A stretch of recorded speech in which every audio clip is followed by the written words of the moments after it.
Okay, here we are, a video of the fuel petcock that I purchased from Rocky Mountain. First of all, I got to take the old one off, and the reason why is because it has a broken lever on it. I can't operate it anymore without a pliers. Hopefully too much gas isn't. Notice I've got the new petcock right here. It's got the O-ring on it, and the bottom of it is just as I got it. Okay, you notice here that I haven't tightened these fasteners in yet. It's still wiggling, and I'm getting a little bit of dripping of gas, but when I push on this, it stops because the O-ring is in place and doing what it's supposed to do. Now, the new one is on, and the petcock is in the off position. There's gas in the tank. These have been fastened down. There should be snug, and there's nothing leaking out. So I'm going to stand the bike up.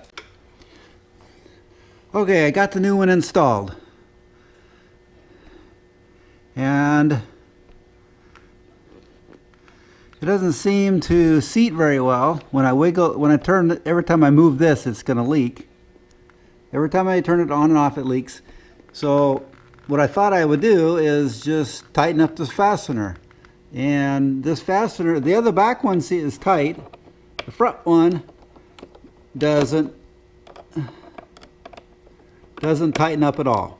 This one goes round and round and round, and it doesn't tighten up.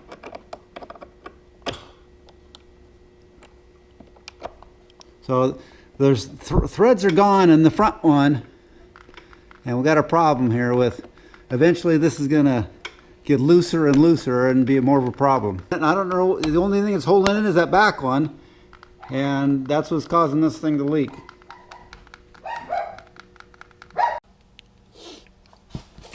Okay, got the petcock here on the bench. Got the O-ring here on the back side. That's fine. It's this plate here that's leaking, and you can see that this side is nice and tight, but this side is sprung loose because you have a wave washer underneath there. But this is the one that has been stripped out. It won't tighten up. I can feel it grab and release.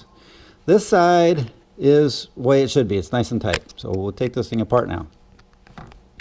This side doesn't even thread out. I have to pull on the plate to get it to come out. There's just no threads left there in the beginning.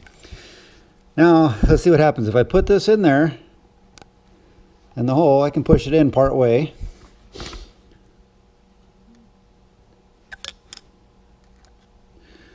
And see if it tightens up. So, yep, coming down. It's without the plate in there, it bottoms out and it's tight. But with that plate in there, you can just pull it out. Almost. Not quite. But there's just not enough threads in there, and you can even actually see some of the threads on the fastener.